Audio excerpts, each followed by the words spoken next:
All India Radio presents Morning News.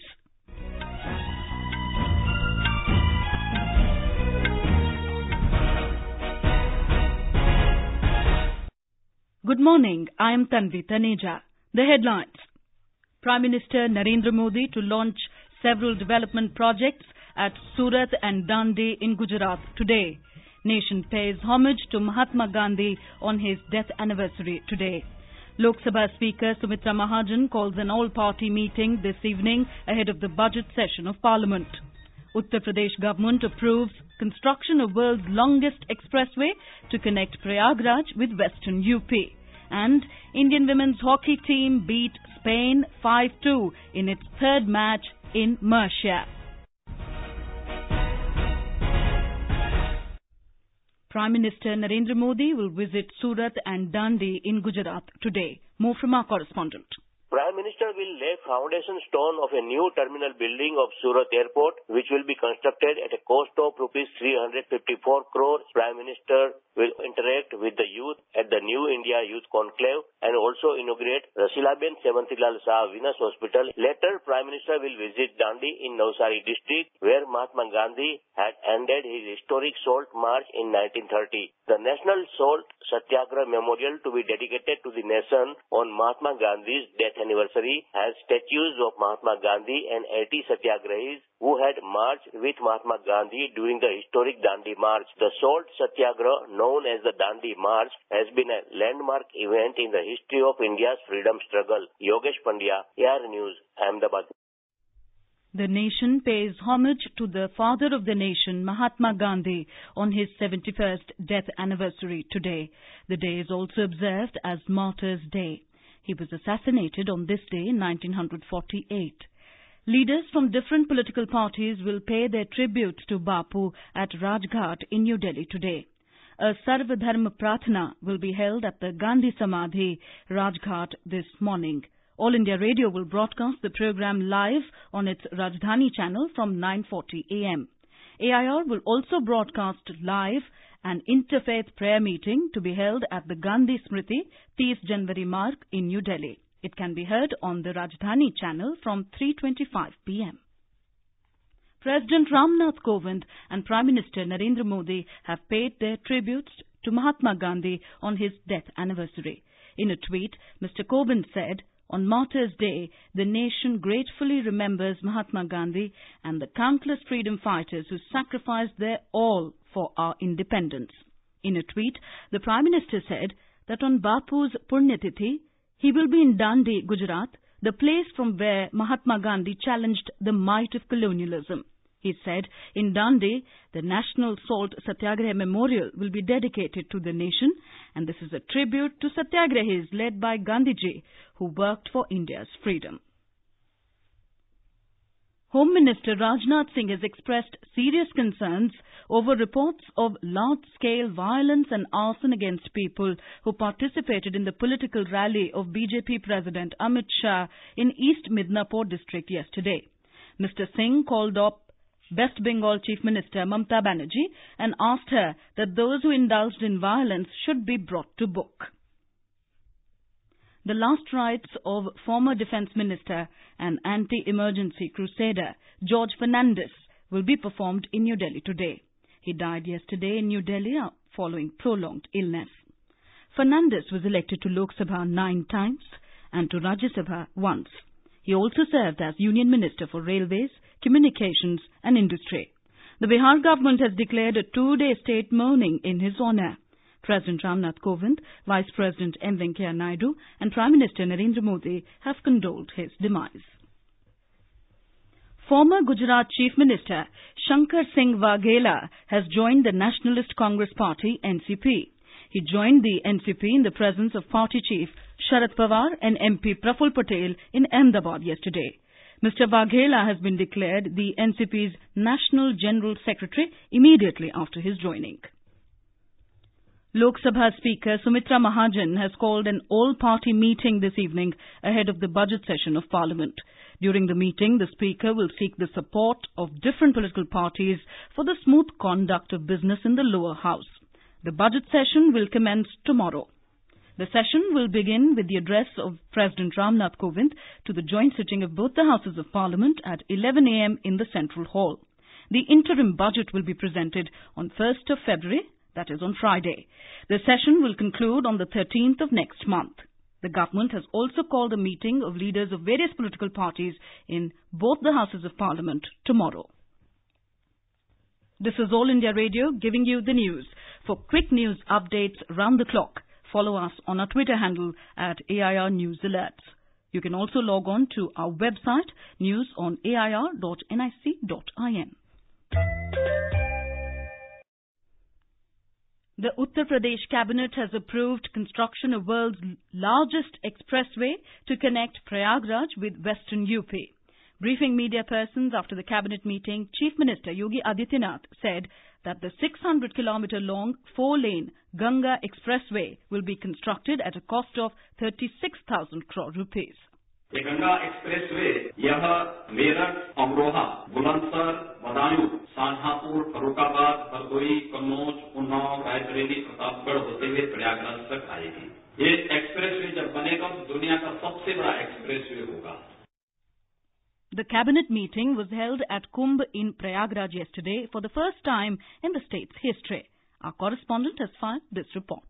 The State Cabinet gave approval to several other infrastructure and pilgrimage augmenting projects and schemes. The Chief Minister Yogi Adityanath said that along with Bundelkhand Defence Manufacturing Corridor, a new 291 kilometers long Bundelkhand Expressway will be constructed at a cost of 8,864 crore rupees. Gorakhpur link of Purvanchal Expressway would also be expanded to Azamgarh and Ambedkar Nagar districts. For promotion of spiritual tourism, government gave its nod to develop and beautify Rishi Bharadwaj, Rishi Valmiki, Rishi Shirangi, Mata Shanta and Nishad Raj ashrams located at Prayagraj, extending the benefit of Mukhyamantri Awas Yojana to leprosy patients. Yogi Adityanath said that 3,641 homeless patients would get benefit under this scheme. Sushil Chandra Tiwari, AIR News, Lucknow.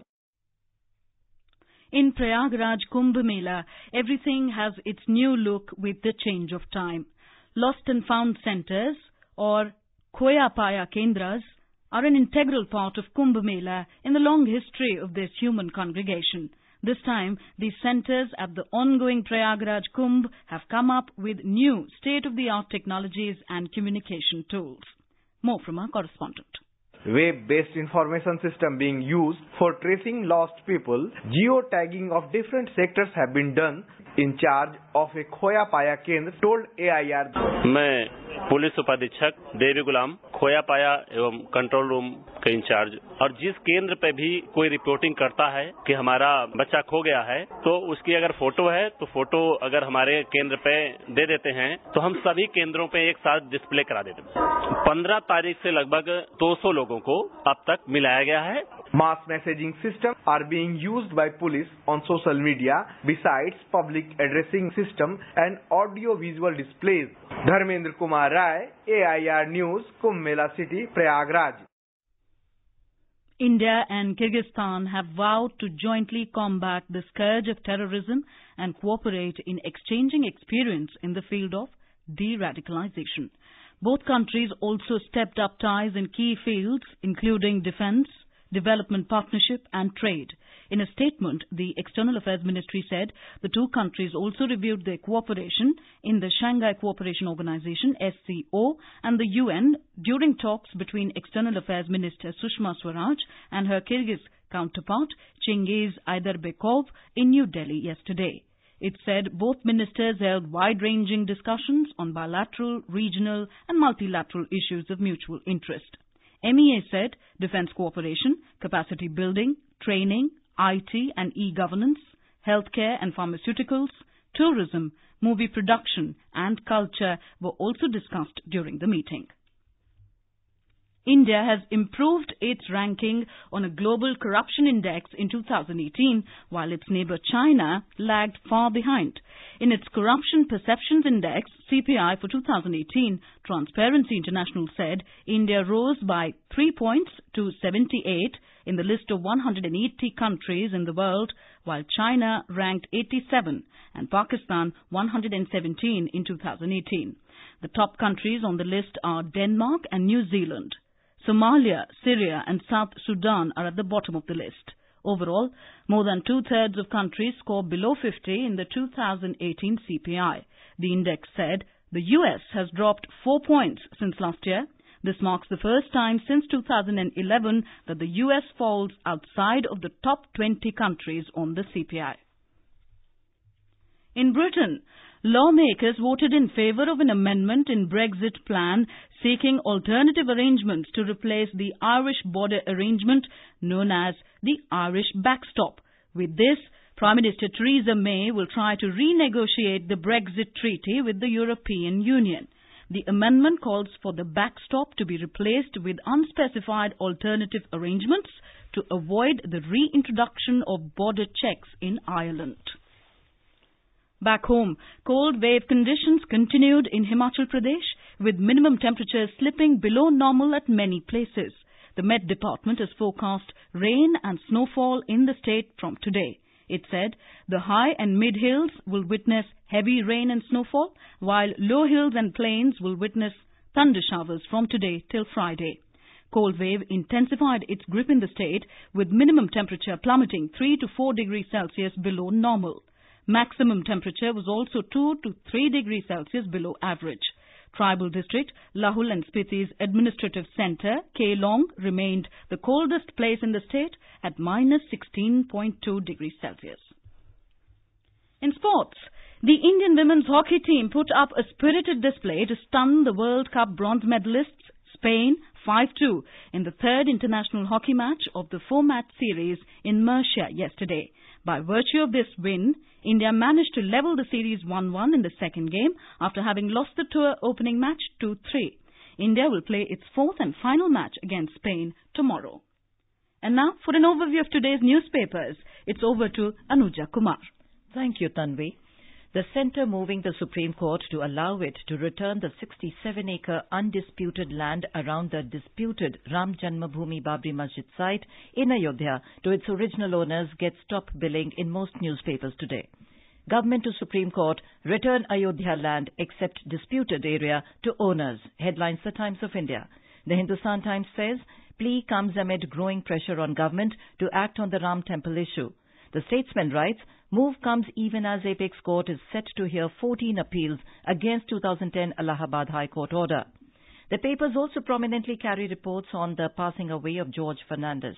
The Asian Age says, George Fernandes, emergency hero, dies. The Financial Express writes, remembering George Fernandes, the minister who threw Coca-Cola out, stalled HPCL privatization. Prime Minister Narendra Modi's second edition of Pariksha Pe Charcha program also gets wide coverage. Nothing wrong about raising aspirations, Prime Minister tells students. Headlines The Times of India. Don't treat your ward's report card as your visiting card, says PM to parents. Headlines The Statesman. Northeast allies put BJP on notice is a top headline in The Hindu. The paper adds, JDU joins meet that resolves to stay united against centre over citizenship bill. The Tribune and the Pioneer highlight the Supreme Court's observation on the shortlisting of candidates for appointment as Information Commissioners in the Central Information Commission. Why only bureaucrats as Information Commissioners, asks Supreme Court, writes the Tribune.